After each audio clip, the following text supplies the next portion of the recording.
What's up, Mama Mysterious? First in the chat.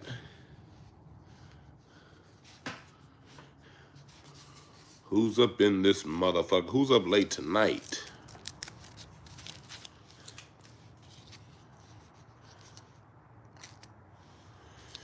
Who is up late tonight? Need some more of this mulling with this weed. What's up, Ebony Brennan? West Coast. Ebony on the West Coast, so she up late. What's up, El Negro? Hotep. The Negro Hotel.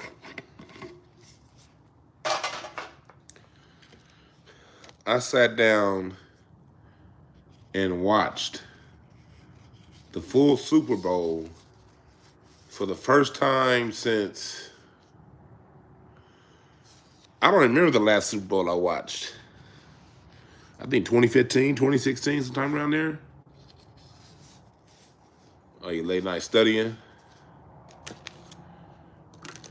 Yeah, you know, every time I hear somebody say study, I think about Jehovah's Witnesses. Are any of y'all in here Jehovah's Witnesses, or do you have any Jehovah's Witness friends? I had this one homegirl that was Jehovah's Witness. Man, back in the day, every time we was gonna go somewhere, it was like, oh no, I have to go to study. I'm like, what the fuck y'all studying? And I got a question. Yeah, Ebony, you know you Jehovah's Witness. You know you are. Stop bullshitting. You Jehovah's Witness. Nah. I be wondering, man, what if Jehovah's Witnesses ever really seen? What do Jehovah's Witness? Like, what do they see? Because they always say they witnessing. Okay, do they have any notes? What did you see? Did you witness a murder, nigga? What's up, Andrew Como? Oh, you say you saw Craig? I bet you saw his nose first. Like, Jehovah's Witnesses are always talking about they witness. Witness what? Did you witness a murder? Did you witness LeBron James pass Kareem Abdul-Jabbar scoring record? What the fuck did y'all witness? Hove? No disrespect to the Hove's witnesses, but y'all been waking me up on a Saturday morning my whole life. Hey, what's up, Quan? I know I told you we was gonna do an incense and ashtrays this weekend, but to tell you the honest truth, I ain't been feeling it. I want to do an incense and ashtrays real soon too, but y'all gotta know when I do my music shows, it's all feeling. I can't think music. I gotta feel music, and if it ain't in my heart, can't do it. Even when I'm DJing my show, I gotta feel it in my heart. If it ain't in my heart, it's like, ah. We're gonna talk about the worst halftime show ever. Forever. Remember that from The Sandlot? Forever.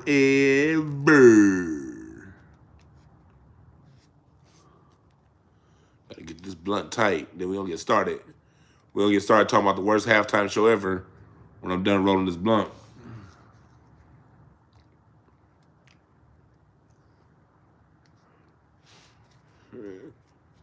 Let's see. Here's why. Somebody asked me, is it worse than Madonna? Madonna's always been trash. Look. Let me put something in parentheses. All them white acts is trash. From when Coldplay went on to Madonna to what's that other little girl? The white girl that was on a couple years ago. Like, to me, like, them people are just like people who shall remain nameless. Like, I don't take mainstream white acts serious at all. The best white music ain't mainstream. It's some good ass. Don't get me wrong. It's some good white artists out there. It's most definitely some soulful white artists. And I won't say soulful because they ain't, but it's some good white artists. But they ain't in the mainstream. Oh yeah, Katy Perry. That's who it was. Denver said you didn't like the Stones. Fuck the Rolling Stones. Only Rolling Stones I like is that Muddy Waters song, Rolling Stone. Oh, I like the Temptations. Papa was a Rolling Stone. That's the shit too. Where's my lighter at? Look, you know when you looking for that lighter? Oh, nigga, looking for that lighter. I'm over here looking for my lighter right now. I can't find my lighter. Where'd my lighter go? Here we go. Got my lighter. Then we gonna get started talking about this goddamn worst halftime show ever. Before you get started, get your candles at lightthemood.com. Weed Smoke 22. And also get your t-shirts, man. Hoodies. IncenseandAshtrays.com/shop. Scully's. Hotepish.com/shop. You see, I'm wearing all my own merchandise. You dig? You're right. Lighter be right. You be looking for a lighter, that should be right through you. Lighter be right there. You be like, where the fuck is the lighter at? Nigga, this shit lighter was sitting right here. I'm over here about to do the robot and shit. We're about to talk about the worst halftime show ever. Let me get this shit lit. Take a swig of water. And then we are gonna get to it. Can y'all hear me clear? I ain't got my mic. Usually I like having my mic in my phone because it's better audio. My mic's not in there, so you just get a straight iPhone audio tonight. So y'all hear me good? Let me know if y'all hear me good. What's up, Deli Dell? Y'all hear me good? Am I clear?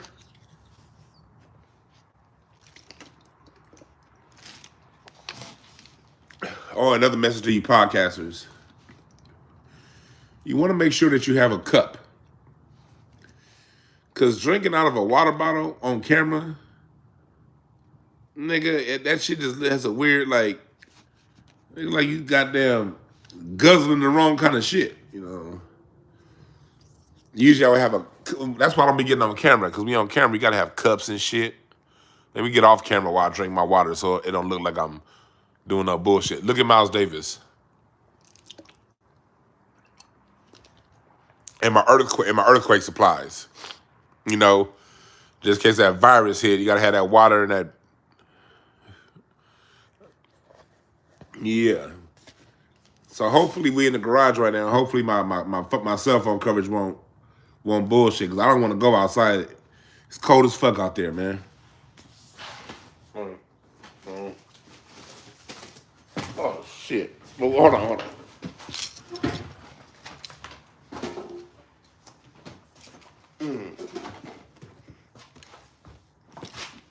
There we go. Got my boxing gloves out here. Y'all ready to get started? All right.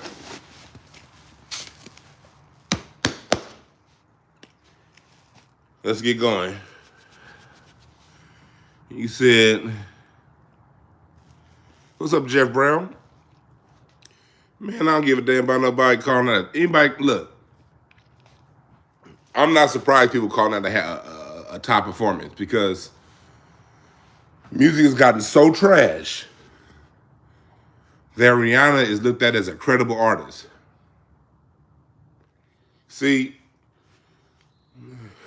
let's start off by saying this. This is what I was thinking when I was watching the halftime show. That halftime show is the end result of 20 years of signing less than talented talent. The industry decided in the 90s, and as you got into the 2000s, to push artists that didn't have the most talent, because these people are easily controlled. Let's say something about music. This performance was the end result of 20 years of signing whatever talent. Let me tell you something about music. Music is the biggest illusion out there. One of the biggest illusions. Movies and music are the same thing. That's why music has producers, band directors, arrangers, writers, all that shit. Oftentimes, for some of the biggest hits, the artists themselves are the least to do with the song being a hit. Some songs are going to be a hit regardless of who sings them, right? You get the right production team, get the right promotion company to put the music in people's face every day, you're going to have a hit.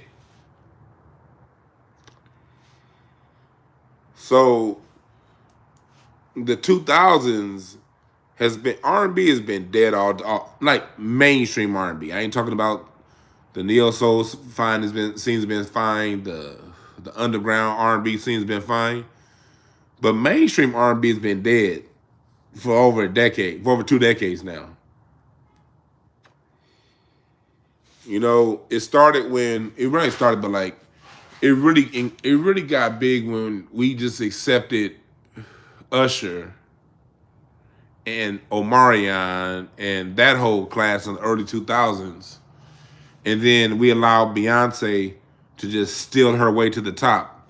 Steal music from people, steal dance moves, you know, get talented singers like A. Marie basically X'd out of the industry. There's so many artists that Beyonce kind of shitted on, you know what I mean? And got them, stole from A. Marie hard.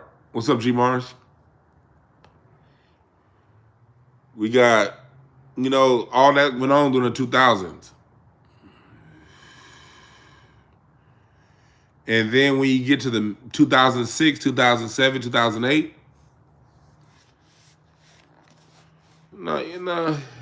Usher can look black. One thing, little black folks. Let me. Someone made a comment. Usher can sing though. Look, when I speak about music, I judge music on the church standard. Can you sing lead at a black church? And Usher couldn't.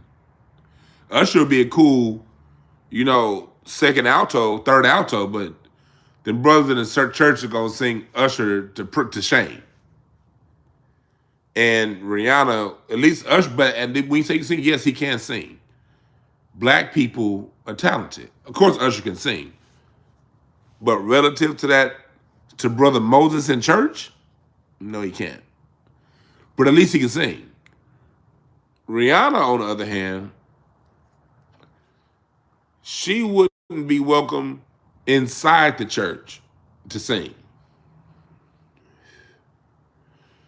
A good church wouldn't let Rihanna sing on the 15th row. Like, bitch, no. Like, no, don't sing. Like,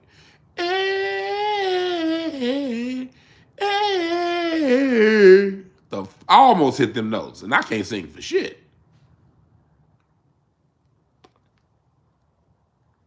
That's right, Biz Barty. Michael Bivins and Usher are the same level singer. I judge music on the church standard. And if you can't sing at any greater Ebenezer, if you can't sing at an AME, First AME church, if you can't sing lead then no, it's not it, because I don't like to race to the bottom when it comes to our music. We as a music consumer, we've been too accepting of bullshit. What's up, Goldstein 666? I love that number 666. 6-part carbon, that's the color of melanin. Black. That's a good example, Jeff. Keith Sweat can sing. Luther Vandross was a singer. So, and it used to be a time if you were a mediocre singer like a Keith Sweat, he wrote and produced his own music too. It was like producers and writers weren't about to waste their good music on somebody who couldn't sing in the 1970s and in the 60s and the 80s. If you couldn't sing, you wouldn't get the song. That song would go to somebody who can deliver the song. You know?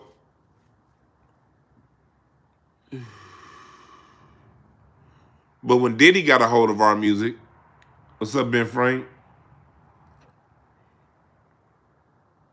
Where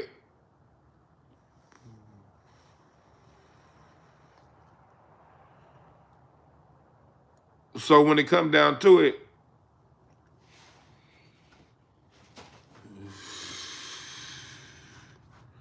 our music has been taken from us and given to people who aren't us. And that's the point I was making earlier. When you get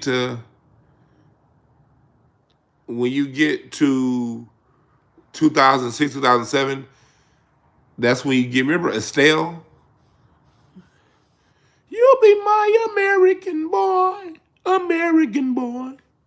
That was the most beggingest ass song ever. Take me to New York, I love to see LA. You sit your begging ass down. Come get on your knees, buddy. Appreciate that Gold Sting 666. Oh no, this ain't the only one I'm smoking tonight, my brother Ty Ward. I'm smoking some more tonight, boy. Why don't I have this boxing glove on? Every time I come to my man cave back here, I be putting my boxing glove on. Cause I got my heavy bag over there. Yeah.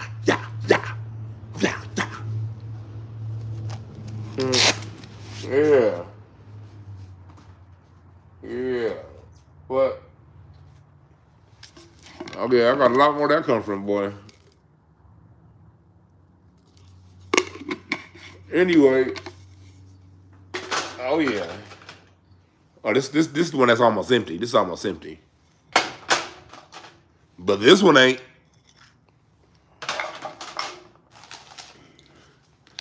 Oh yeah, what y'all know about these shroom gummies? The polka dot shroom gummies for an excitingly good time. Anyway, so what we having is, come to my show February 25th. Hey, if y'all gonna come to my show February 25th, get your tickets now.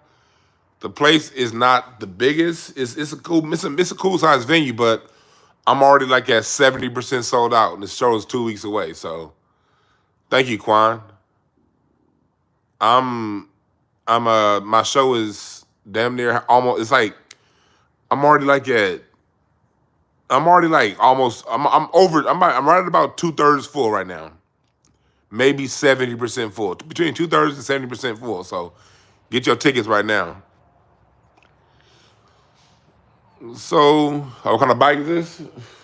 It's a fat tire. Let me show you real quick. See the fat tire?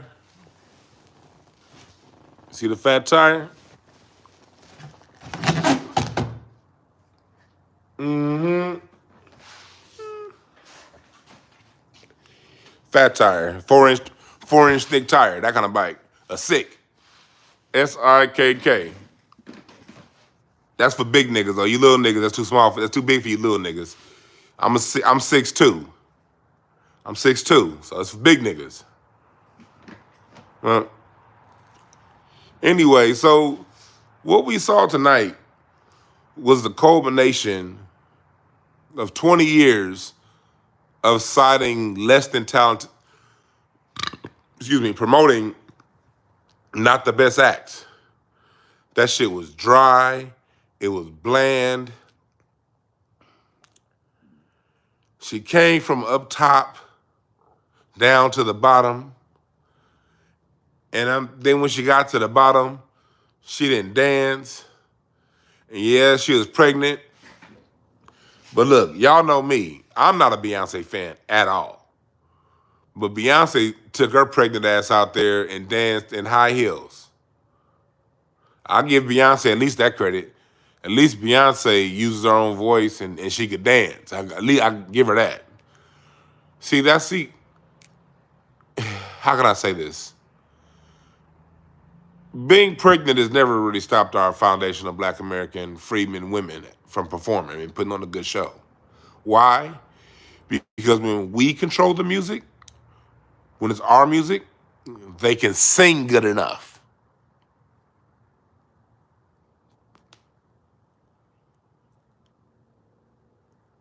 I didn't say Beyonce couldn't sing. Beyonce could definitely sing. She's not the greatest singer, but Beyonce's an average singer. She's an above average singer. Beyonce is an above average singer. I'm not gonna say she's not. She's not Shirley Murdoch vocally. She's not Stephanie Mills vocally, but Beyonce has her own sound, and she's an above average singer. Rihanna can't sing, and so Rihanna gets. See, Beyonce, she can sing on a level of Beyonce can sing some songs lead in church. One, because she fine as hell, you want to see her up front. It's always gonna be Beyonce will be that one at church. Every church has that pretty singer that can sing pretty good, but she can't sing quite like Sister Shirley that got that fat sack on the back of her elbows. Y'all know Sister Shirley at church. On the backside of her arms, she got that sack of fat, but she gonna sing her motherfucking ass off and then fry some chicken up for your motherfucking ass too. Anytime the church needs some chicken, get Sister Shirley. But Rihanna, on the other hand, see, when it's our artists, okay, yeah, Rihanna's pregnant, fine, she can't dance, cool. Music ain't about dancing and all that shit. It's about the music. So if you can't dance, you should be able to sing. Whitney Houston had a song called I Want to Dance with Somebody, but couldn't dance for shit. The reason why Whitney Houston wanted to dance with somebody, because all the niggas that could dance didn't want to dance with her. They just wanted to fuck.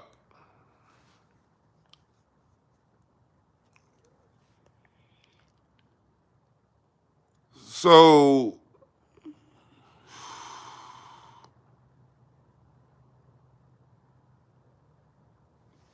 what we have is when they keep signing for these last 20 years, not the best talent. Something happens, you get pregnant, can't dance the way you want to, that's fine. Everybody's not Beyonce. You ain't gonna be able to dance pregnant, fine. But, what the fuck is that? I swear to y'all, because the first half, this is my first time watching it. This was my first time watching a whole football game since maybe 2015, 2016. I haven't seen a whole football game in years. So, you know how it is when you're eating all the football party. I was at my parents' house. You know how it is when you're eating all the football party food. And you gotta go. And it ain't nothing better than taking a shit at your parents' house. That toilet you was taking the shit in when you was a teenager, that's what you want to do. So I'm at my parents' house. I'm trying to time my shit for halftime. You know? Then they had that, that replay and then all that. So I was really trying to time my shit for halftime. And I did. I went to go take a shit. Came out. I'm thinking I missed it, but I haven't seen football in so long. I forgot they got to do like the little halftime show before the performance. If I was thinking, I would have seen the little bullshit halftime show, then took a shit. But no, my deuce is done the minute she come descending out the rafters. And my eardrums are cussing me out right now.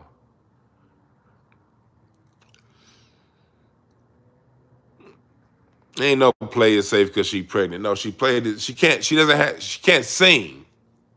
I mean, play it safe. Talent fight through that shit.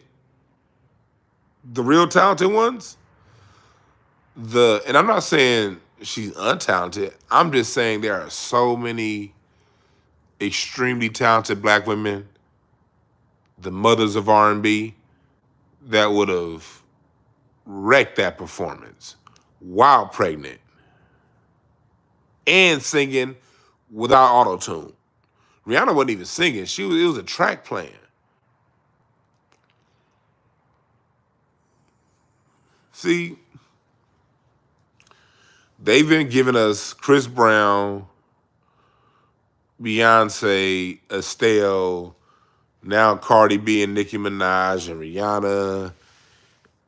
But like when it comes on the R&B side, we talking about like the whole Chris Brown / Usher, their appeal was dancing. It was never singing. It was always dancing. Usher and Chris Brown's appeal was dancing. Beyonce puts on a great show. Her albums are usually trash after a couple weeks.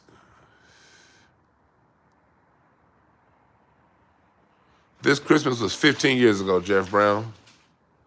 He just had an album that I don't tell people they can't sing, but when you do your last 4 albums all auto-tune, you're telling me you can't sing. Either you can't sing or you're not willing to put in the effort to sing.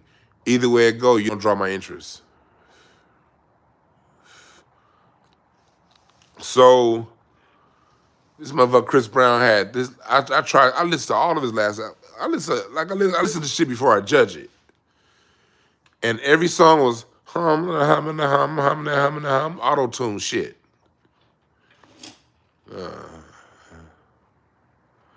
You're right. Drugs probably did. I don't know if I saw This Christmas. That came out in 2007, filmed in 2006. We're in 2022. How do I know he can still sing?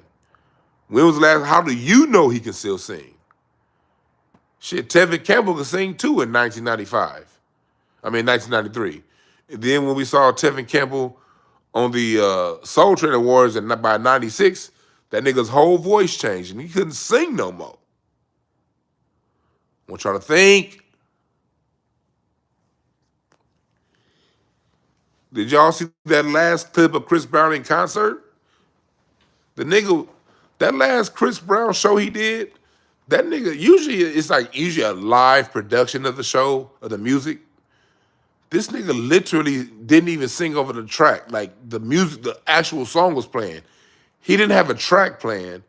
He had his actual song playing on Chris Brown's last live TV performance. This nigga had the actual song playing and he just kind of ad-libbing on top. Yeah, Tevin Campbell blew out his vocal cords, getting ramrodded. That's how Tevin Campbell blew out his vocal cords. My bad. I don't know if Chris Brown can sing or not, because he hasn't sang. I haven't heard Chris Brown actually use his voice in over a decade. And if you've heard Chris Brown's voice anytime in the last decade, show me where, nigga.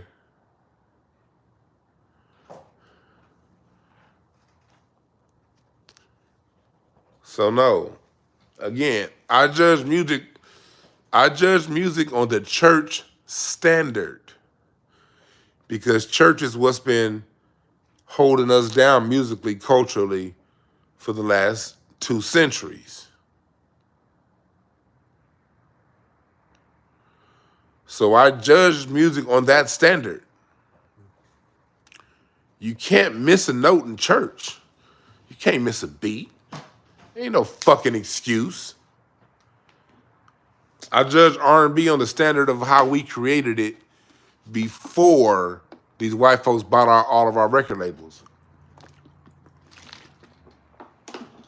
Back when we owned Motown, when we owned Philadelphia International.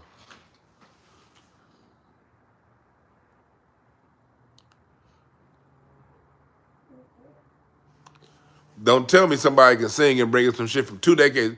Do y'all know This Christmas was 2 decades ago, y'all?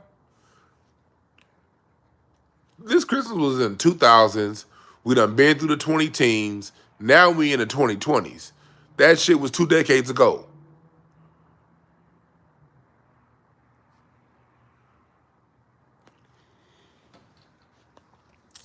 I don't play when it comes to music.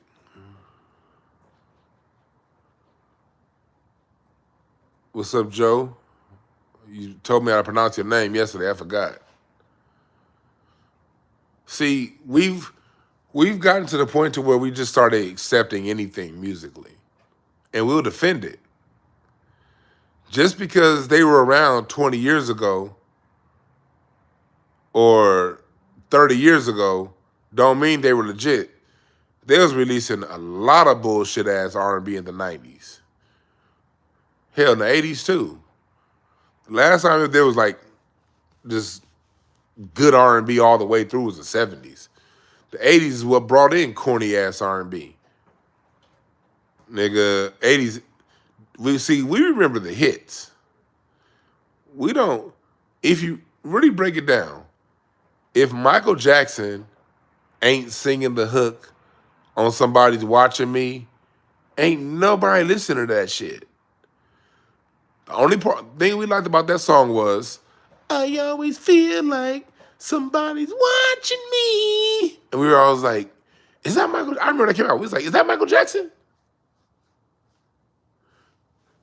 We niggas was like, is that Michael Jackson? That was the intrigue of that song. Without Michael Jackson singing on that song, that song is horrible. It was a part on that song, Somebody's Watching Me, where Rockwell was like, when I'm in the shower and I wash my hair, I'm afraid to open my eyes and find someone standing there. Man, well, the 80s had a whole bunch of corny ass British accents. Remember, oh, Sheila. You niggas is from Ohio talk about something. Oh, Sheila.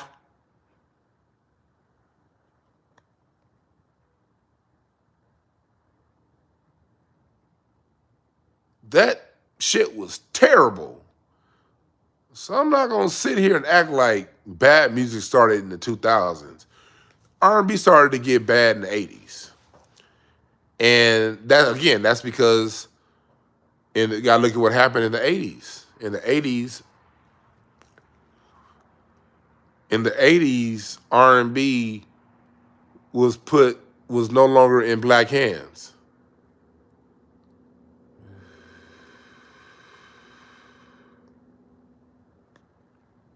You know what I mean? Oh, what's up, Joseph? Oh, that's you. Okay. Yeah. I remember Joseph's name, Joseph.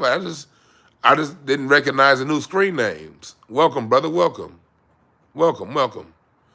See, I gotta be announcing to me who I am because sometimes I'll be in a train of thought and somebody in the chat room say something and I'll cuss somebody out. And I don't mean to cuss them out. I just be in the middle of my I do mean to cuss them out. Because if I cuss you out, you say some dumb shit. But I don't take it. If I cuss you out, I don't take it personal. I can cuss you out. I'm like Dick Gregory. I can cuss you out and break bread with you 30 seconds later. I don't give a fuck. But it could sometimes hurt listeners' feelings because people fuck with me. And if I go hard, I get it. You know what I mean? So you got to announce yourself. Not that you was about to say anything cuss-worthy, Forever Joe. I'm just saying in general to everybody out there. Willie 417 say shit that make me want to cuss him out all the time. You know what I mean? But anyway, it was a lot of... Oh, your birthday is Tuesday?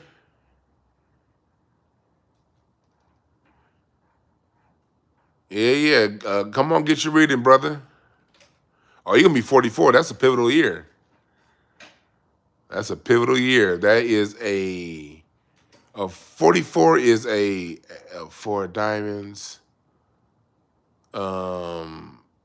It's 4 diamonds. 5 of diamonds is 41. 6 of diamonds is 42. 7 of diamonds is 43. Oh, you're in the 8 of diamonds year. Okay. Very pivotal year for you. You're in an 8 year and an 8 of diamonds year. But are you a jack of diamonds? Okay. Oh yeah, yeah, oh yeah. So you ready to grow all the way up. Jack of diamonds people be taking their time to get grown. The cool thing about jack of diamonds people is y'all got personalities where y'all know how to laugh bullshit off. Some bullshit happened to you, you know how to laugh it off.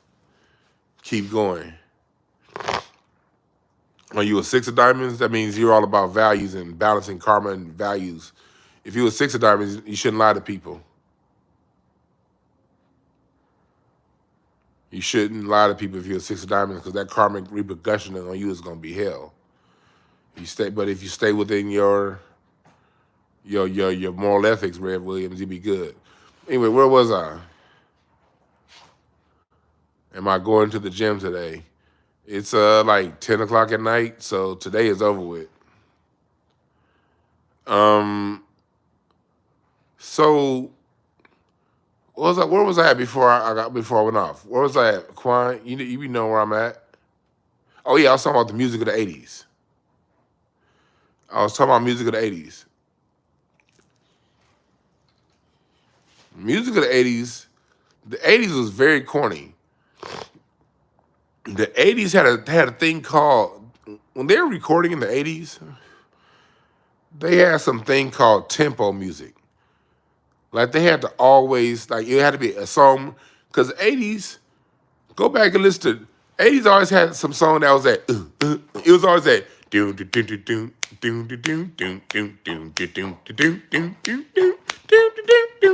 was always some corny ass Bobby Head like music. 80s had a lot of corny shit. Howard Hewitt had all that synthesized music, and he had a new shag for every video. Go back and look at Howard Hewitt. Every video he had in the 80s, he had a new shag. I didn't know you can cut a shag in so many directions. If you want to see how many directions a shag can be cut, just go and watch anything. Pull up any video from Howard Hewitt in the 80s. The nigga had the box shag, the long shag, the short shag, the tapered shag, the flared out shag. That nigga Howard Hewitt had all the shags.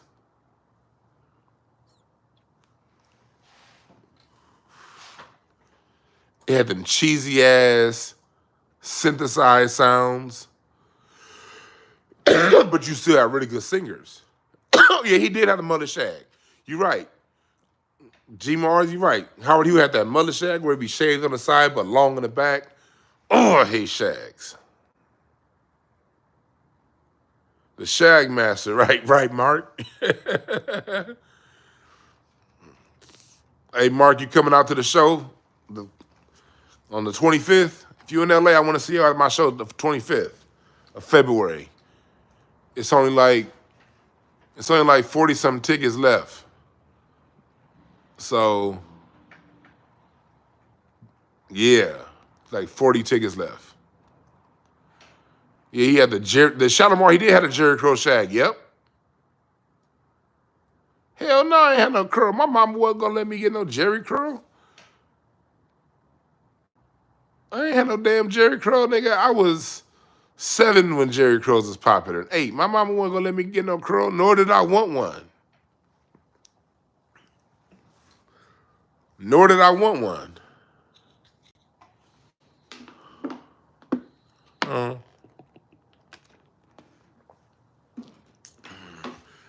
Appreciate the donation, Goldstein 66 again. Yes, sir.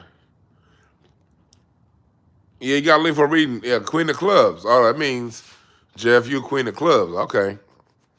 My website's getting built right now, y'all.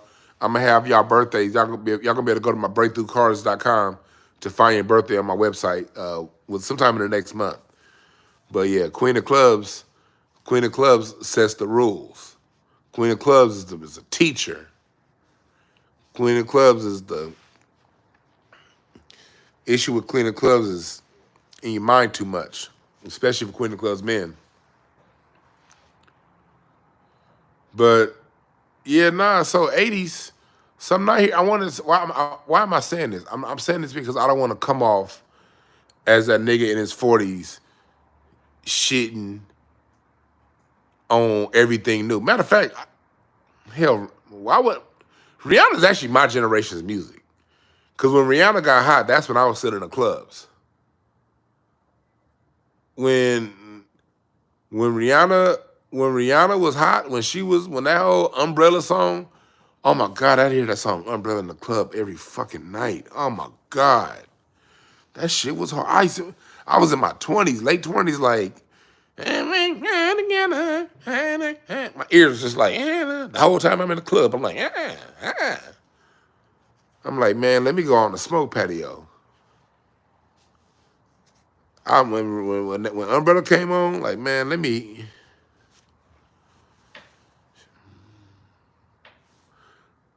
No. Are you going to Tariq sing? Oh yeah. See, yeah, my show's on a very popular night. Tariq got his thing going on that night. Corey Holcomb gonna be out in Ontario. Hell, if I wouldn't have my show, I'd probably be going out to see Corey Holcomb. Oh yeah, George Richard, you didn't miss nothing. You didn't miss shit. Oh, you say you had that Gumby Bismarck T? Bismarck T, you still got a Gumby. This nigga Bismarck T got a Gumby in a bald spot.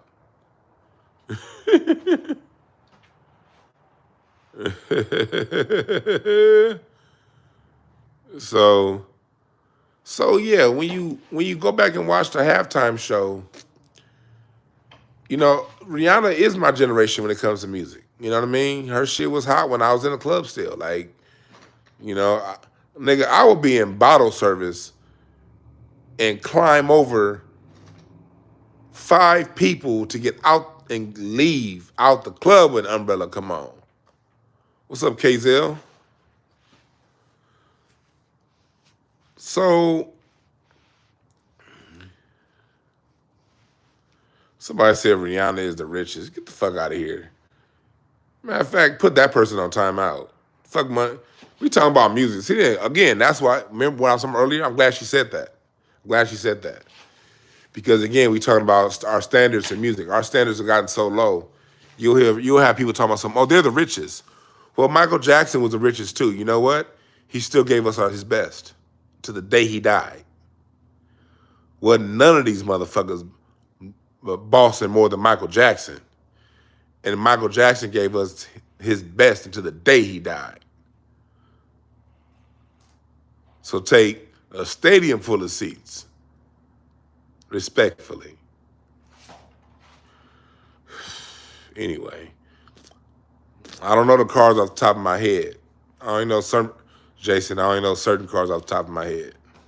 But you will be able to go to my website next month and be able to see your card. Shit, Rihanna made her money off selling makeup. But what did I say? Well, you guys weren't following me then because I wasn't on YouTube back then. But 10 years ago, I said this 10 years ago. I said Rihanna is a model that they gave music to sell products. I said that a decade ago. Rihanna, because Rihanna fine than a motherfucker. I think Rihanna has a dope personality. Like she one of the few. I don't follow too many pop celebrities on Twitter, but I follow her because I like when she cuts people out. So when it comes down to it, it's not about personalities. It's not about money. It's the fact that I love music. And I don't care about money. But Rihanna's a billboard. She's beautiful. She has a certain presence. She's definitely a star. Like, some people are just stars. So, like, a star energy is born. You can't. Star energy is born. It's just a thing. It's an essence.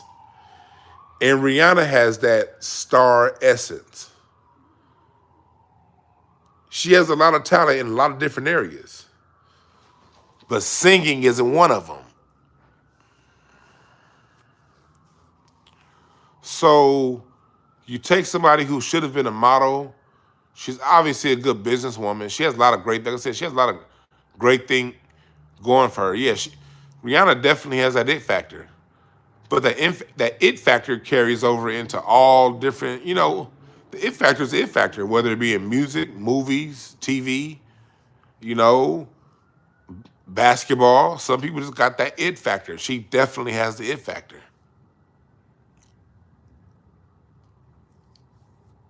And so, since she has that it factor, she gets the best music. Well, Umbrella could have been a good song if it was recorded with a live band and somebody with a good voice sang it. But I'd say it was a good song. I maybe would have liked. Let me say back. Umbrella is a good song. That's because people like it. This is the thing. The music that people like that sells a lot, that gets played a lot, it gets played a lot because it is a good song. Now follow me here, Dwan. How can I say it's a good song? Let's circle back to the point I was starting the show with. I lost my point. It's a good song. Music is the biggest illusion ever. And the artist that we see is usually the least responsible, not usually, but oftentimes, the least responsible party involved with the hit. A hit is a hit. You get good production and good writing, you're going to have a hit, regardless of who sings it. Hey, Jeff Brown, see, it's that mullet. Jeff Brown turned me on to this mullet. I keep mulling with my weed. I'm running low though. I'm running a little low on my mulling can. There we go. I'll put a little more in this motherfucker. There we go. Yeah. So a hit is a hit is a hit is a hit. Is a hit is a hit is a hit. No matter who sings it in today's world. See, if we're talking about music out of the 70s, out of the 80s, there's so many good singers, great singers out there. You can't put a hit on somebody that's going to be whispering their way through the music. You couldn't do that back then. It was if you had to put it on somebody that could deliver the music. But since we live in a world that is basically defunded R&B, and people are used to the hip hop sound,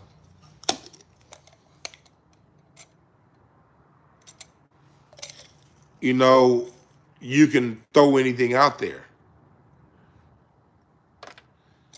You can throw in, hey, somebody, hey, Helen, tell the room that time you had my balls in your jaws.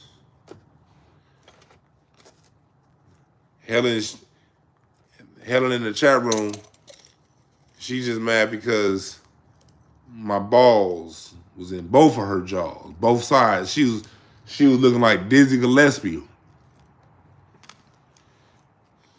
And I say, you know what? We was in our 20s. Those days are over with. So she found me on YouTube.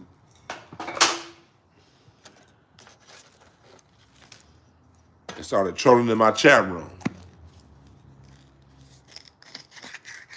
Don't trip. It'll work out for you in another lifetime, young lady. And tell your mama I said hi. But back to what I was saying.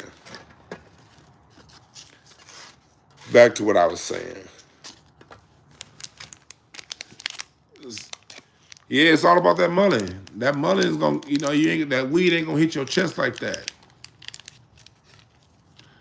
I love these blunt, these are hemp wraps. 100% hemp. So Rihanna got pinned because she's the industry's person. She got pinned She gets pinned, she's Jay-Z's artist, Jay-Z's the police. Jay-Z, and I'm gonna say that one more time. Jay-Z is the police. Go look up that chick that's running Tidal. That's a former FBI agent, informant, agent. That she one running rock. The chick that he got running his what was it, Rockefeller, whatever. She documented police. So that means Jay-Z the police. Go look up. Don't listen to me. Don't listen to me. Go look up who he has working. Go look up who's running his company. Okay?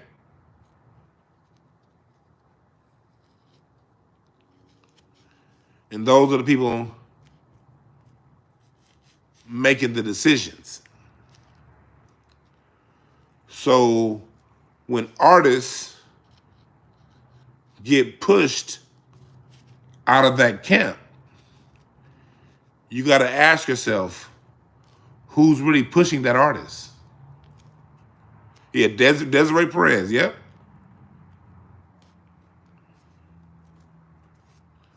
And Desiree Perez ain't the only one. Desiree Perez ain't the only one. Who is Jay-Z lying with? Leor Cohen. Oh, you got Death of the King? That's a great fucking book. But Jay-Z's also aligned with Leor Cohen. The same person that broke up Rockefeller also broke up Public Enemy. Think about it.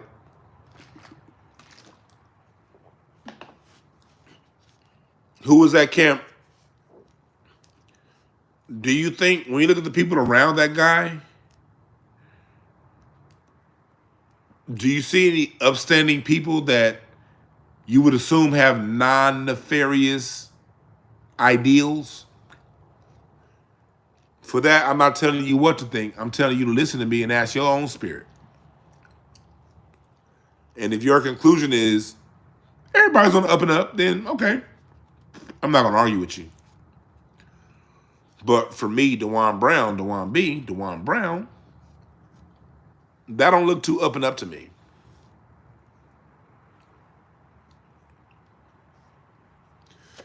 Looks like something shady going on. You know what I mean? And so, and I'm not saying Rihanna is shady. I don't think, when I listen to her music, I don't really hear any themes that are harmful. It's just more so like kind of party fun music, whatever. I don't hear her really singing about anything that's detrimental to society, nothing like that. But what I am saying is, they push these artists at the detriment of the real ones, and we accept it.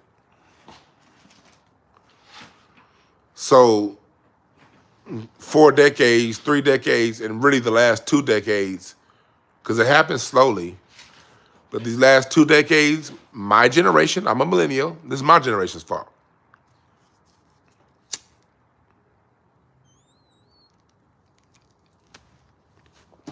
I don't want to say fault, but we're victims of it, but we also accepted it. We had choice. I chose not to accept it. If you can go to my MySpace page on 2000 goddamn 4, see, I'm talking about this music out today is trash.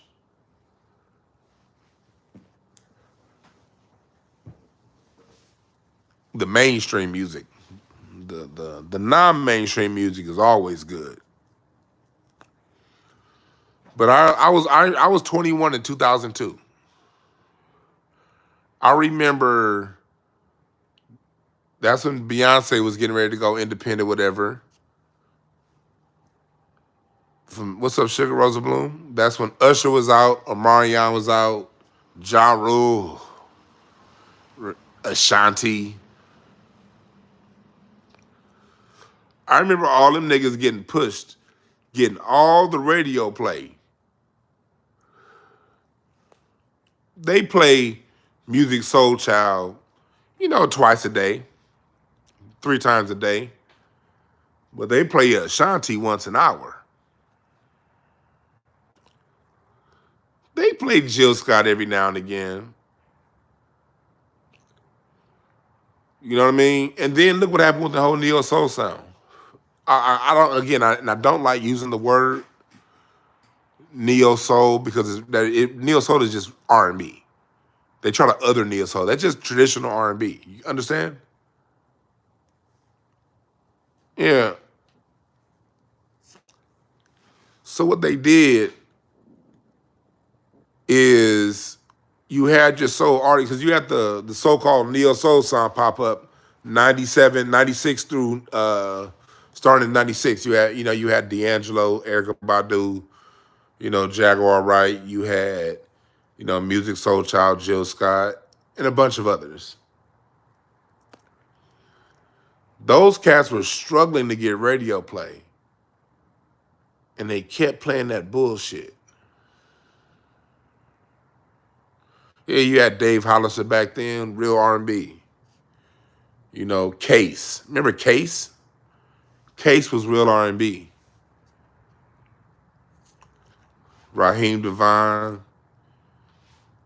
Like, it would be like Raheem DeVaughn would be fighting Music Soul Child for a radio slot while Usher got played 3 times an hour. If they took Fifi Dobson's, Donnell Jones, yeah. These niggas are having a fight for, but then what happened when we get to the mid-2000s, R&B is basically all the way defunded and everything is hip-hop now. So now your R&B cats are not only your real R&B cats, not only are they having to compete with this very plastic, very synthetic Usher, Chris Brown, Beyonce sound, because they're going to go to the top of radio play. They're now having to compete with hip-hop. Hip-hop and R&B used to have to compete. As you get into the 2000s and 2010s, R&B is having to compete with hip-hop now. And so then you get somebody like a Rihanna to come through later on, and she gets played 4 times an hour out of nowhere. I remember that we ain't gonna run it down tonight. When did that bullshit come out? Somebody in the chat room? Yeah, that Crunkin' B. I call it pop. That Crunkin' B. You got Poppin' B. Janelle Monáe be too busy trying to push agendas, and she instead of focusing on music. I think she's cool musically. My wife like, I'm not the biggest. Yeah, We Gonna Run This Town Tonight came out. I thought it was 2009, yeah. 2009 was when We Gonna Run This Town Tonight came out. 2010 was when Erykah Badu's New America came out. New America Part 2, great album. To me, New America Part 2 is some of Erykah Badu's finest work, but that was her last full album. Window Seat played for a little bit. New America Part 2, top to bottom, is a classic album. Out My Mind, Gone Baby Don't Be Long, all that shit. Jill Scott had just dropped something. And you don't really hear them much on the radio. But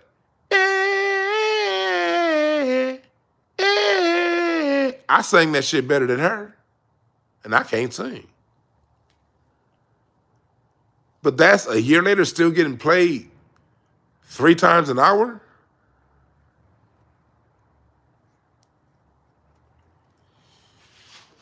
Somebody fucking with us.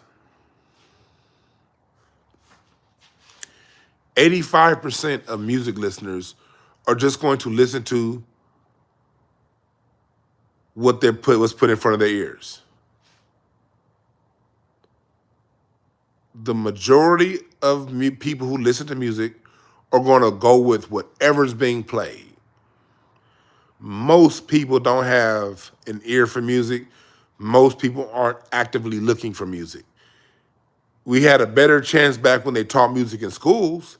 See, back when they taught music in schools, a person like Rihanna couldn't have gotten it, would have never been accepted because people, if you learn music ninth through 12th grade, you're gonna hear,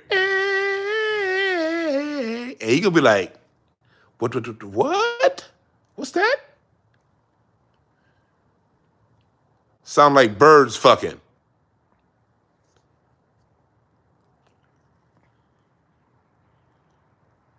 You right, Biz Martinez. Jill Scott was only getting played on KJLH. Like if you had two black radio stations, if you had two black stations in your town, only one of them was playing Jill Scott and Erykah Badu. See, Rihanna got played on the hip hop stations and the R&B stations. Music Soul Child, they only got paid on the R&B stations. Think about that. You know how I know I'm right when it comes to music? Because look at the tour. Look at the touring. Even though Ashanti and Ja Rule were getting all of the play in the early 2000s, and all of these guys, these less than talented R&B singers, it's the neo soul cats that's still selling out big venues around the country, like they can that are making more money now doing tours because the music still sounds good. A lot of that shit from the early 2000s is dated.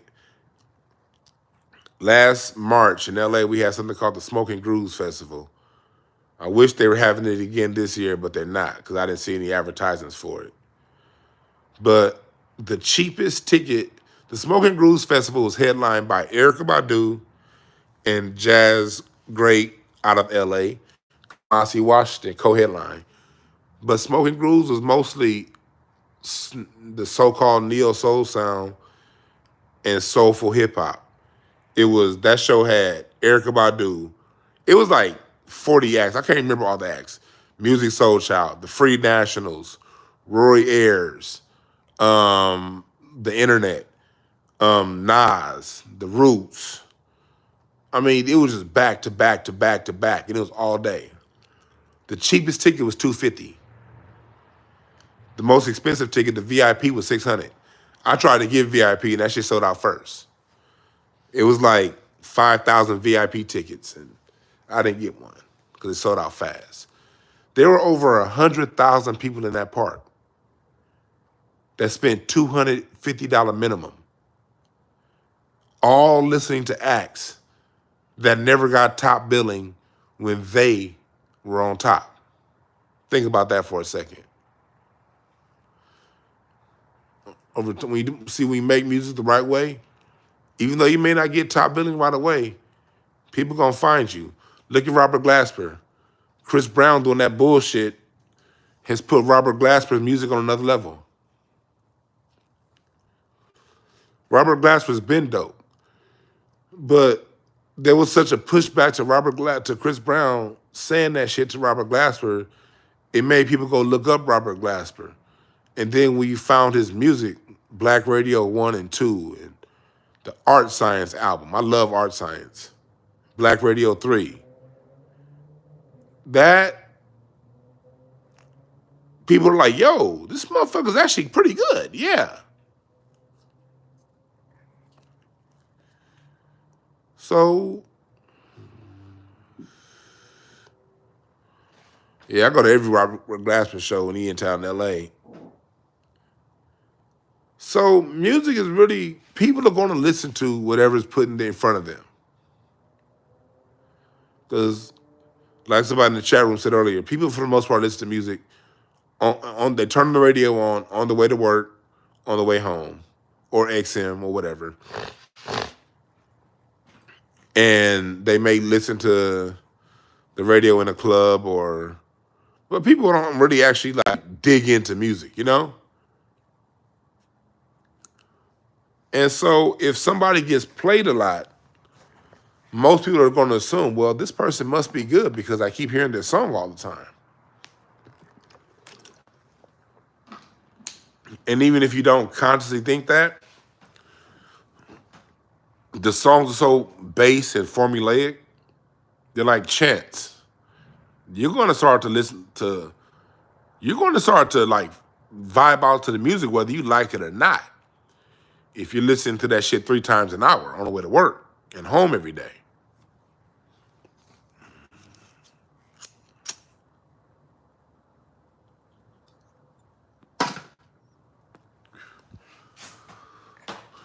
While the real artists are left getting it, piecing together music. Yeah, music does grow on you. Your real artists are forced to piece together music. Because like I said before,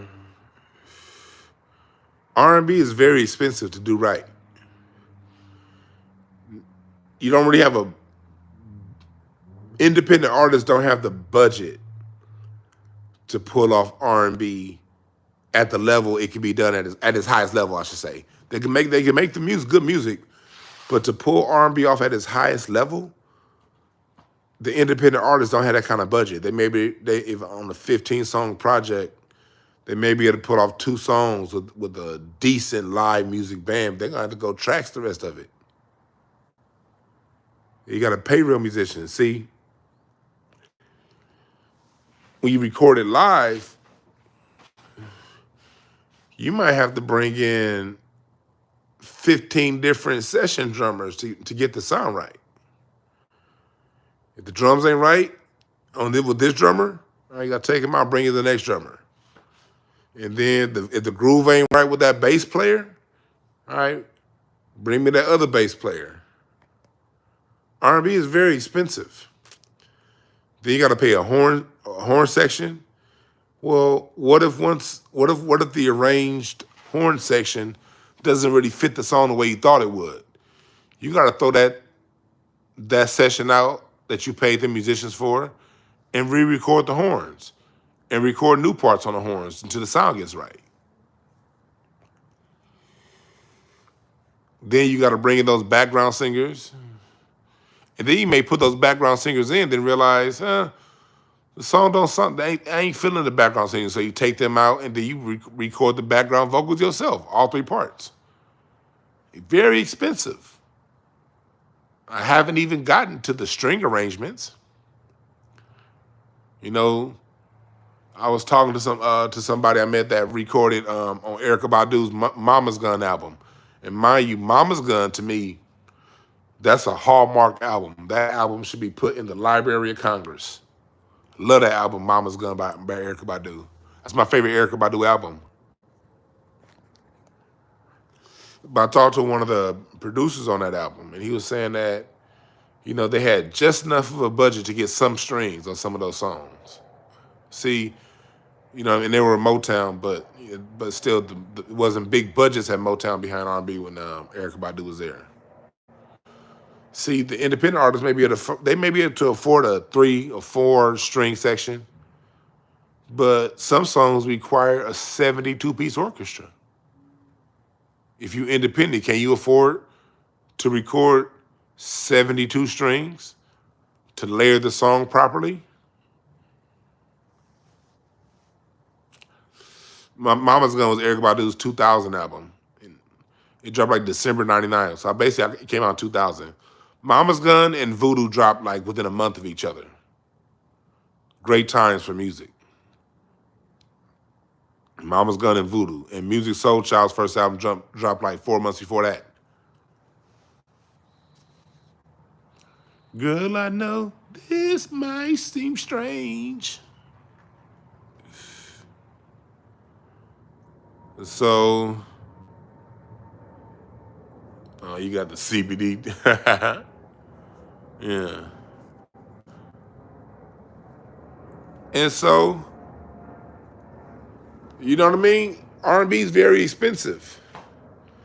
Black artists, they don't give that budget to Jasmine Sullivan. But Adele gets it.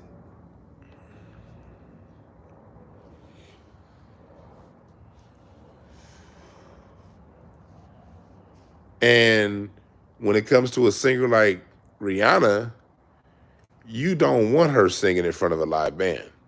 an orchestra. That won't work. That won't work. You think her voice is weak now? Imagine her trying to belt it out over an orchestra in a horn section.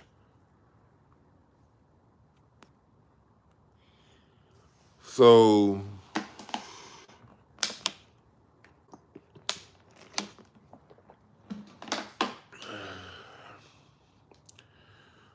what we saw today at the Super Bowl was the culmination of that.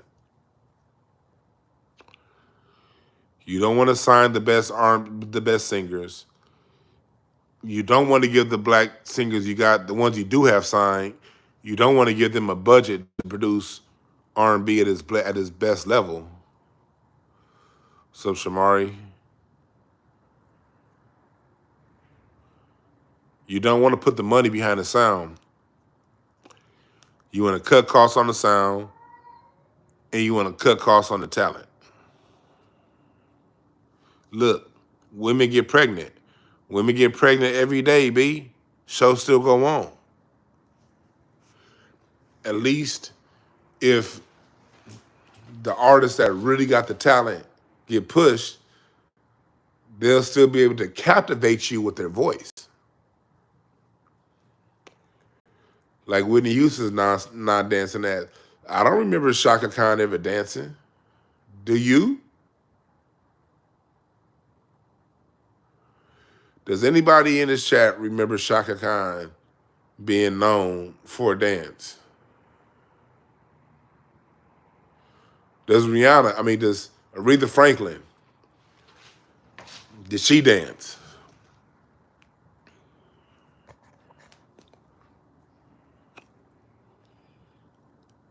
The Gladys Knight dance?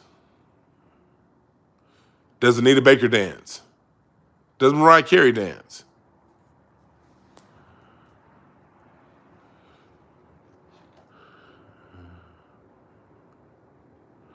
Yeah, Tina Turner danced. So where's Tina Turner? Her ass had to go over to Europe to make Tina Turner's relevance is still telling the world 70 years later that Ike Turner whooped her ass. Did y'all see that documentary Tina Turner had about a year ago? My wife was watching that bullshit. I was like, man, the whole point of this damn documentary is to remind the world that Ike Turner beat your ass.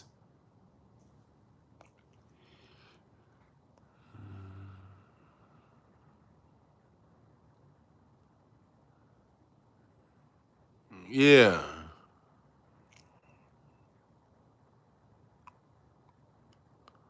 So, and I'm not putting anything against dancers. I'm not. But if you get pregnant or some shit go on, you should still be able to put on a show. Michael Jackson was a great dancer, but Michael Jackson would have been a great performer without dancing because his vocals were so amazing.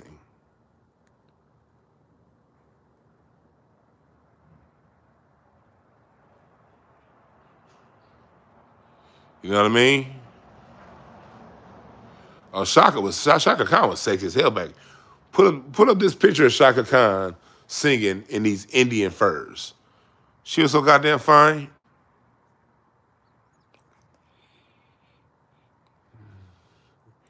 Yeah, Tina Turner did fight too. I mean, Judge Joe Brown. And I don't know if y'all saw that interview I did with Judge Joe Brown like 2 years ago. Matter of fact, I got a text Judge. We were supposed to interview like a few months ago. He was like, yeah. He told me, yeah, and then I hit him. We've been missing each other. But Judge Joe Brown talked about how that shit was a lot mutual combat. But I'm not gonna get into all that.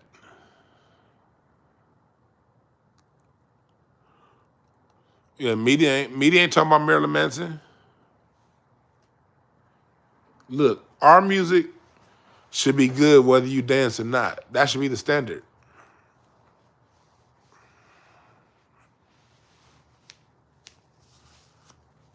Cold as fuck, y'all.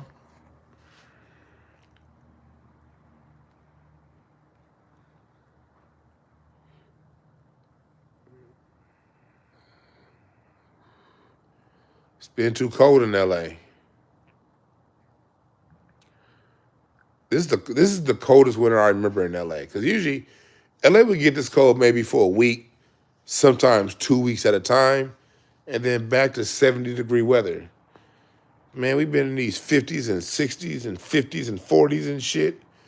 We got up to 70 last week, like on Wednesday, Thursday, and Friday. Then right back to the cold weather you go.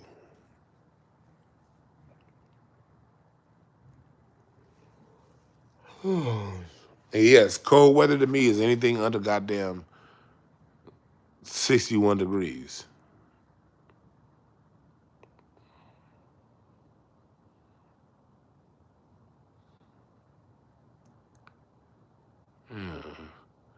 Are you in Salt Lake? Yo bad. Yo bad. If you decide to live in Salt Lake City, that's on you.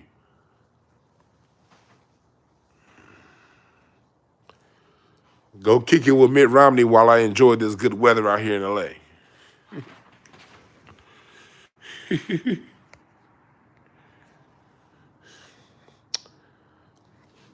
It's cold.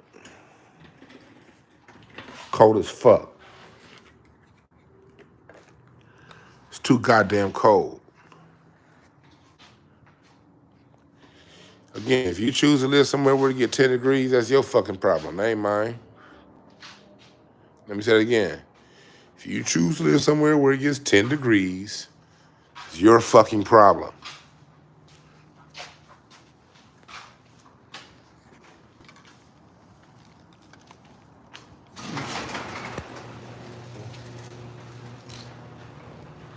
Your problem.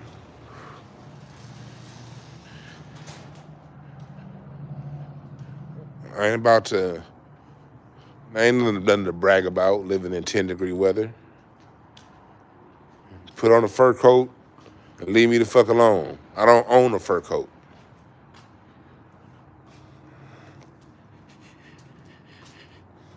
I don't own a fur coat. I don't own none of that cold weather. I own hoodies. If a hoodie ain't enough to keep me warm, it's too fucking cold. Cold is when sweats and a hoodie ain't enough. And nigga, I'm cool with sweats and a hoodie weather. But when it get too cold for sweats and a hoodie, fuck you. Fuck you in that snow. So back to what we talking about, the whole Rihanna situation thing. Boomer majig. And I'm going to close it out. That was the worst fucking halftime performance ever. That shit was trash. All right? And I get that she was pregnant, but hell, if Beyonce was pregnant, Beyonce would have been in 9-inch heels doing all them Beyonce dances.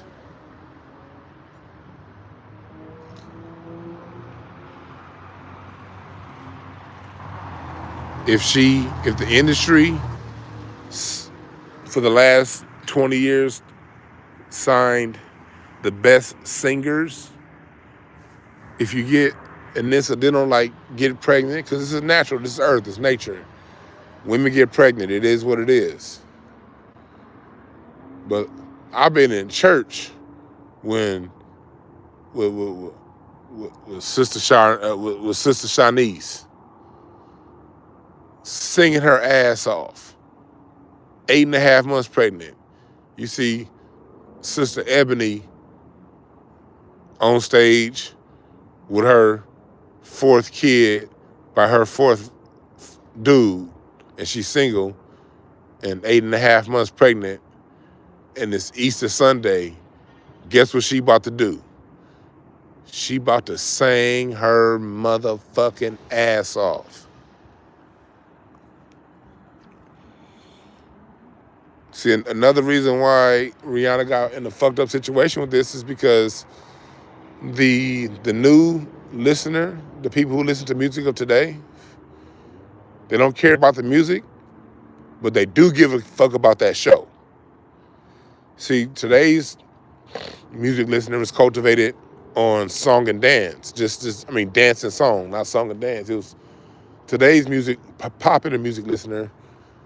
They're expecting a certain level of pyrotechnics, you know, dances and movements and all that stuff, because that's what they use to take us away from the music. So when Rihanna couldn't deliver that, now it falls back on the music. And that music, then she lip, and then on top of that, you lip sync through it. You didn't even, like, that was a track. That wasn't you.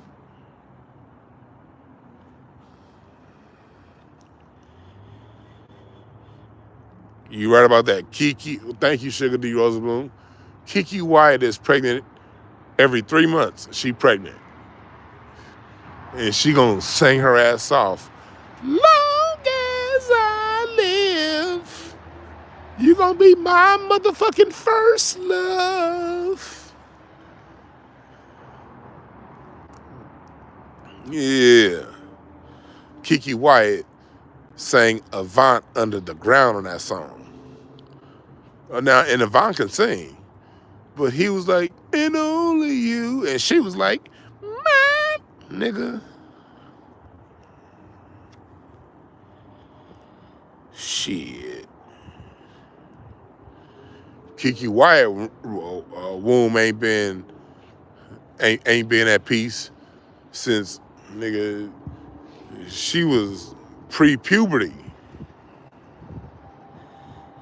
Nigga, the month before Kiki Wyatt's cycle started was the last time that womb was at peace. It was a crazy ass heifer, but she could sing her ass off.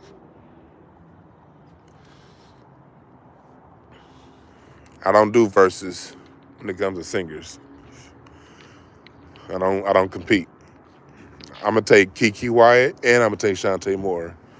We ain't got. That's another reason why music's gotten so bad. And it's not to say anything about the person who asked me that question. I'm just speaking overall. Music has gotten to this artist or that one. Hell, a song is only 4 minutes, 3.5 minutes. You can listen to both them motherfuckers within 10 minutes and still have some time left over. Ain't no choice. No choice. Both. Both.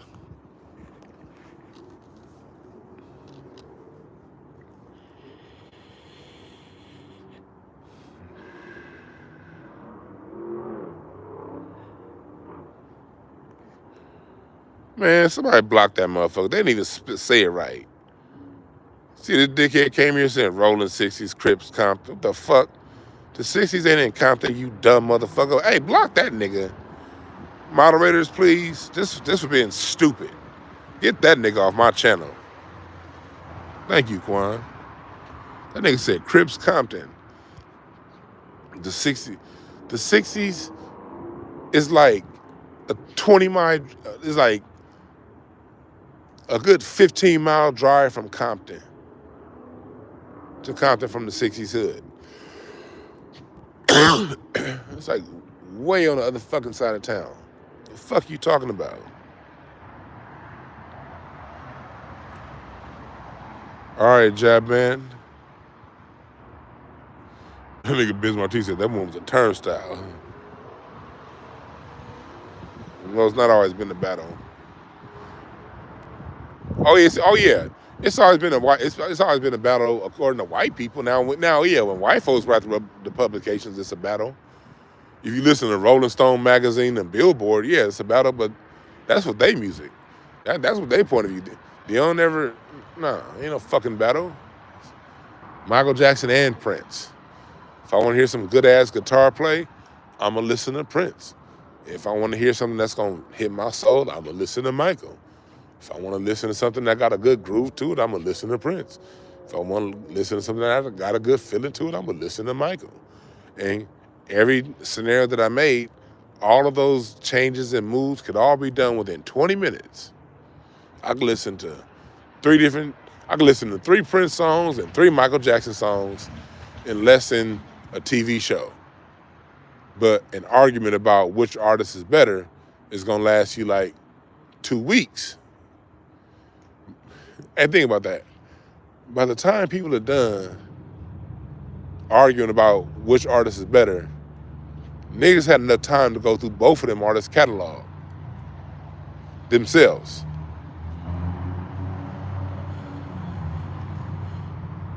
I don't battle black people.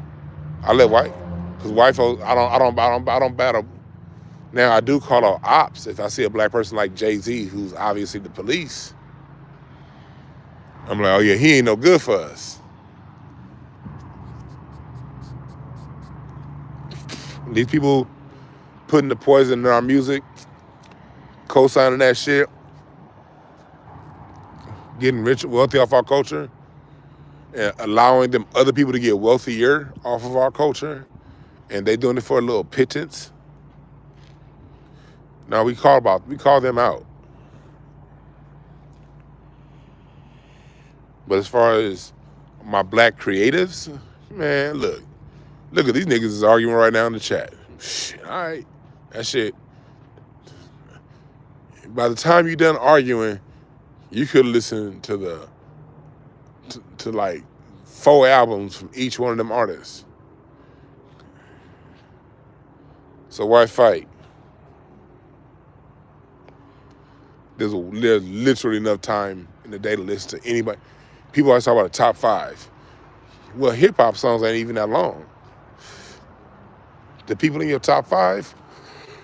Oh shit! I forgot my porch light is on. I'm gonna turn this shit off because I don't like being in the light. I like being in the dark. I don't like being in the light.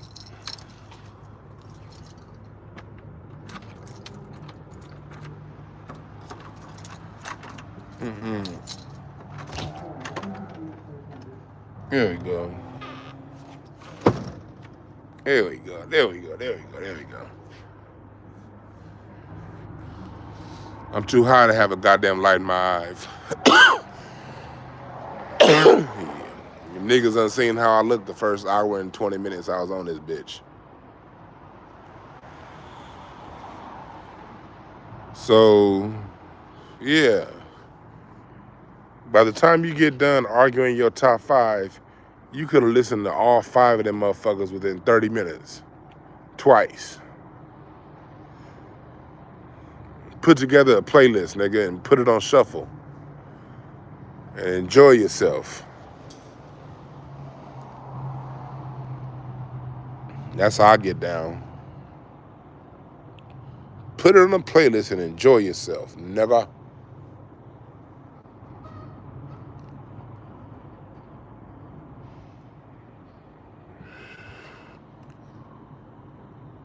Because at the end of the day, if you like this artist and I like that artist, what does it matter? Me liking my artist ain't gonna make you like my artist more. Matter of fact, here's one thing them arguments do. Not only do they make you not like the other person more, and when people battle, like if you don't know one of the, you can actually grow a resentment towards an artist because of that idiot shit that they be talking about that artist. That'll actually sometimes work the opposite direction and make you grow a resentment towards that artist niggas making you argue about. You see it all the time. Biggie, all these Biggie or Tupac niggas. It's like they end up, when both of them niggas both got good music, both of them got trash music. They're like any other artist. But people never discover the greatness of the other one because they chose a side.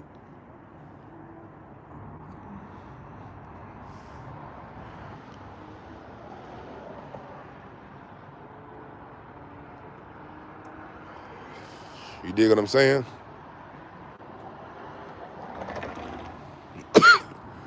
When this blunt is done, I'm done. All right, Willie.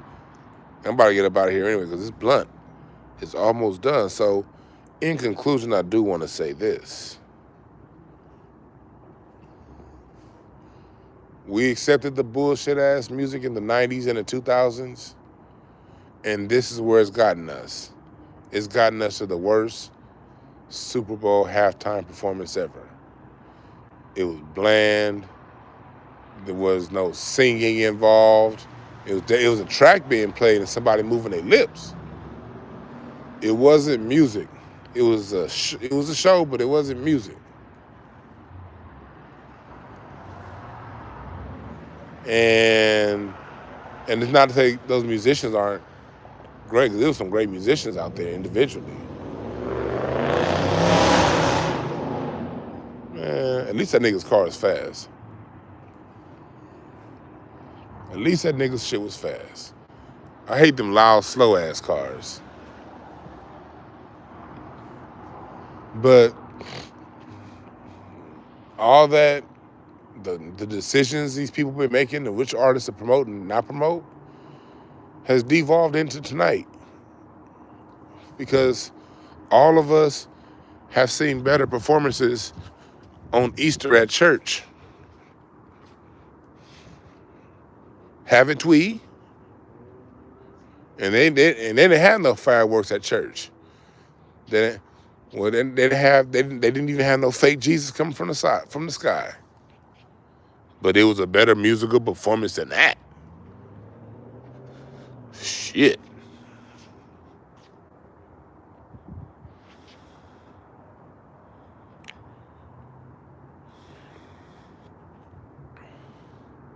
It was very lazy. No features. If anybody needs a feature, it's her. She didn't share the stage with nobody and did not deliver. That's a crazy part about it. If you ain't gonna not share the stage with nobody, then you better deliver, goddammit. If you're gonna choose to be the only one on stage, you better captivate me.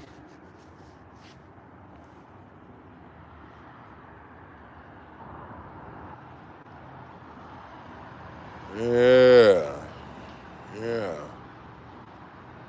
But Super Bowls always have like a more significant, deeper meaning, metaphysical meaning. And I'm gonna decode some of that shit. But not tonight. Rihanna's not a good live performer. She's not a good studio performer. She's a star. She's definitely a star. She's great, she's smart, she's beautiful. But when it comes to the music thing,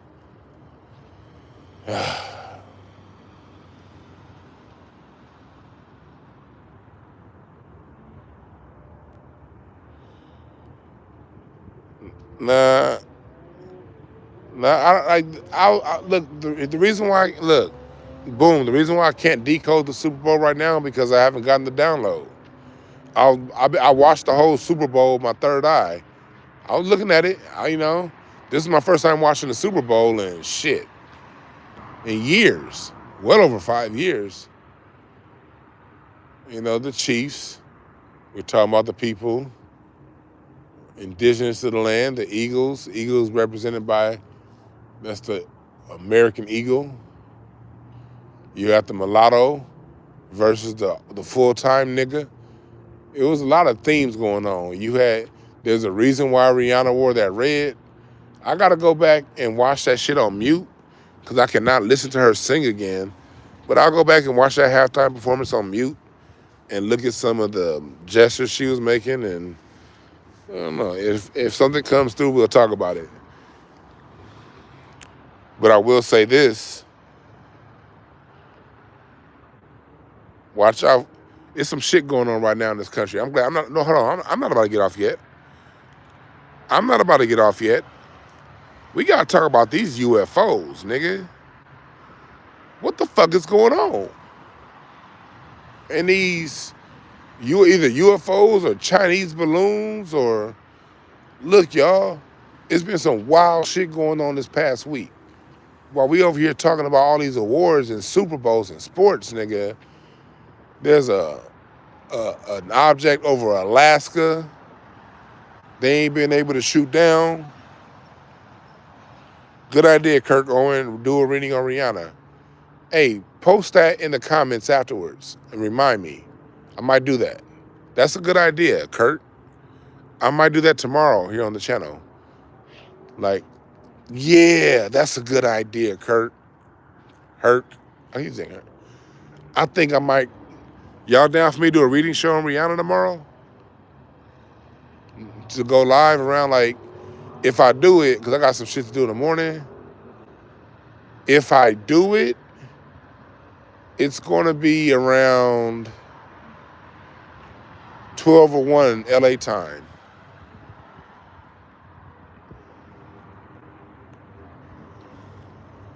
Let me know. Press number 1 if y'all want me to do it. No, I wouldn't do. I'm not gonna read her now. I'd have to have her cards in front of my eyes so they could talk to me. Okay, cool. I think I'm gonna do that tomorrow. Read Rihanna. Yeah. Good idea. Good idea. So I'll probably be coming back live to y'all in the next 12 to 15 hours reading Rihanna. Well, anyway, we got the shit going on in Alaska. Do y'all know I was in a Twitter space? I was in a Twitter space Friday, and it was like, cause I was in Twitter space, it was like 25,000 people in there, and they were playing audio, and I found the clip on the internet.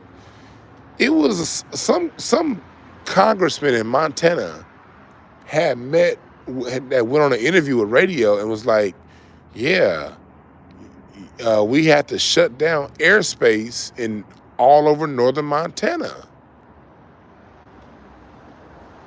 Like, they had to, for real, shut down the airspace for like half a day in northern Montana because they said it was something that was showing up that was fine, but they couldn't see it. And they had to shut down the airspace. What the fuck going on? And then there was some object shot down over the South Carolina a couple days ago. And then today, another one shot down over Lake Huron, up in Michigan. They said, and they might have something up over Lake Michigan. This is going on and it isn't these. First, it was the BBC. The BBC was the only ones that that's why y'all gotta follow international news. You know, it's good to read New York Times, LA Times, and blog sites, but you gotta be on that BBC. You gotta be on that Al Jazeera. You gotta get a VPN. Like, I got a VPN.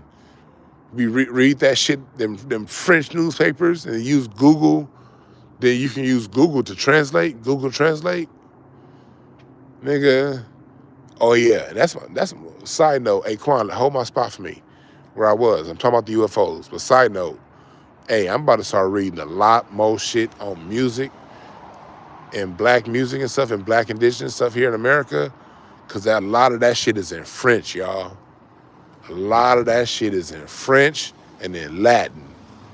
And you can pull up them old books and run them hoes through Google Translate, my nigga, and get all the information. Them motherfucking French people, them Germans, nigga, they study the fuck out of us.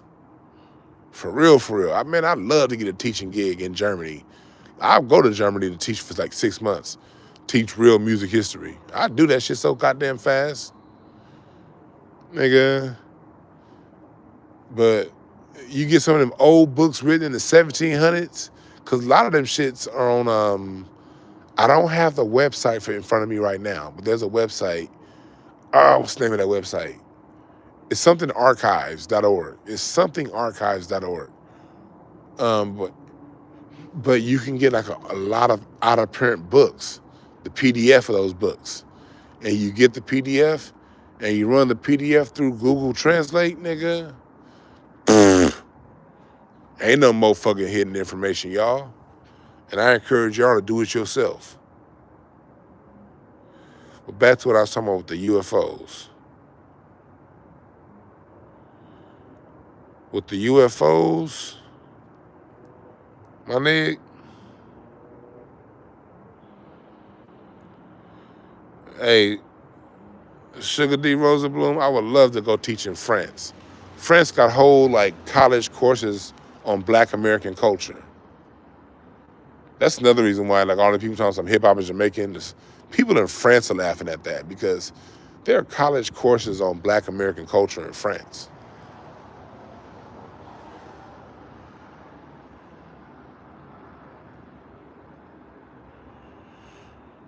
So, and so when it come down to it, we got these UFO. It's been like four or five just in the last week flying objects over United States soil. And we have this multi-trillion-dollar defense budget that's getting sliced and diced like the Philadelphia Eagles defense in the fourth quarter. Speaking of that bullshit ass game, that was the first time I watched a football game in, like I said, a long time. And the way that football game ended, that guarantee I'll never watch another. I'm not gonna say never. That guarantees I'll never have any kind of emotional attachment to football again. The way that game ended, like get this rigged shit out of here. I'm so, if I was really into football, I'd be really mad at tonight's Super Bowl. The way that shit, how that shit ended. But I don't give a fuck about football, so I was laughing at it. All the niggas can kiss my ass. But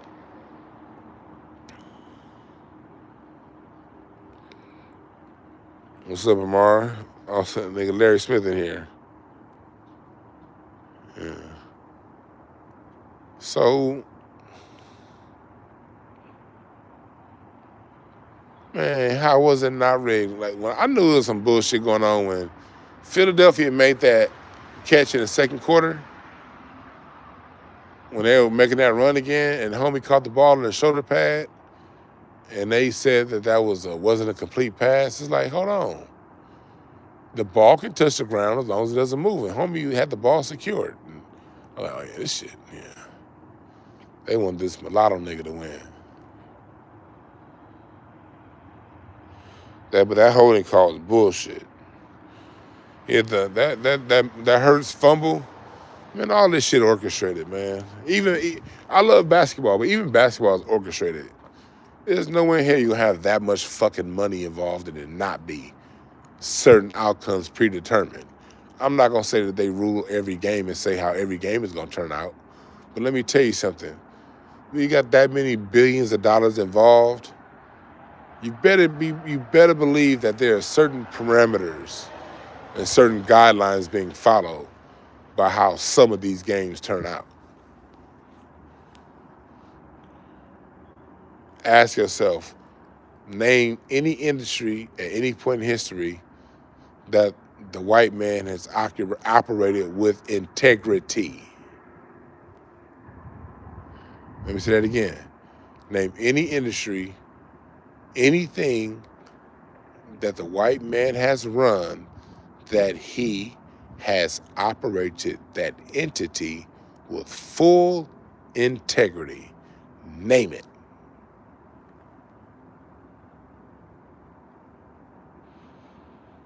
The trucking industry, the Teamsters, them motherfuckers was gangsters because the trucking industry is gangsters. The corporate world is definitely a gangster world. Kill or be killed. Is there any sector of society that white people run that isn't corrupt? So why do you think sports is any different?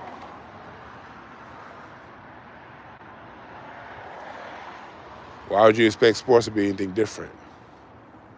See, they use sports to distract us because we got some fucking, I don't know if it's UFOs, I don't know if it's airplanes from China, I don't know if it's balloons. DwannBrown don't know what the fuck it is. But what I do know is it's been some shit over our skies. And now it started with just international press, but now the fucking New York Times and LA Times is talking about it. I didn't watch the football pregame show. I was watching CNN during the pregame show. I was watching CNN, and hearing them niggas lie about what's going on with these UFOs. And then I turned to MSNBC to watch them lie about what's going on with these UFOs. Then I turned to Fox News to watch them motherfuckers lie about what's going on with these UFOs.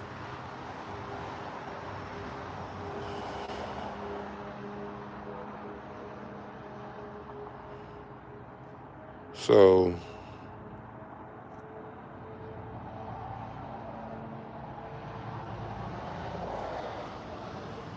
there it is. Pay attention to what's really going on. We talk about the Super Bowl, but some shit going on right now. I don't know what it is, but I did tell you all of my cards and mark it down right here. I'm telling you right now, when I read my cards, and I'll bring it up again tomorrow when I read Rihanna. Last 2 weeks of this month is gonna be cracking. It's starting to crack right now, but expect some major headlines in the news in the next 3 weeks. Remember I said that.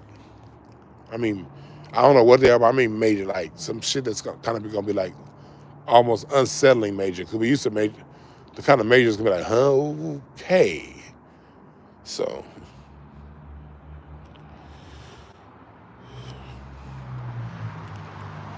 I'm about to get the fuck up out of here. I'm done talking to you niggas, but I'm gonna read Rihanna tomorrow. Yeah, that's what we gonna do. That's what we gonna do. Forgot to get my newspaper. I feel like an old ass nigga. I didn't get my newspaper this morning. Yeah.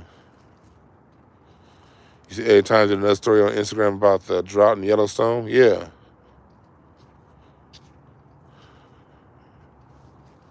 So we'll see, man. We'll see what's going on, y'all. I don't think you should worry. None of us should worry, because you can't worry about what you can't control. You can't control it, so I ain't saying worry. I'm just saying just be prepared. That's all. All right. I appreciate y'all. February 25th, get your tickets, motherfuckers. And remember, there are no perfect messengers. And give them t-shirts and shit, too. There are no perfect messengers, only perfect messages for those willing to pick up the motherfucking game. I'm out.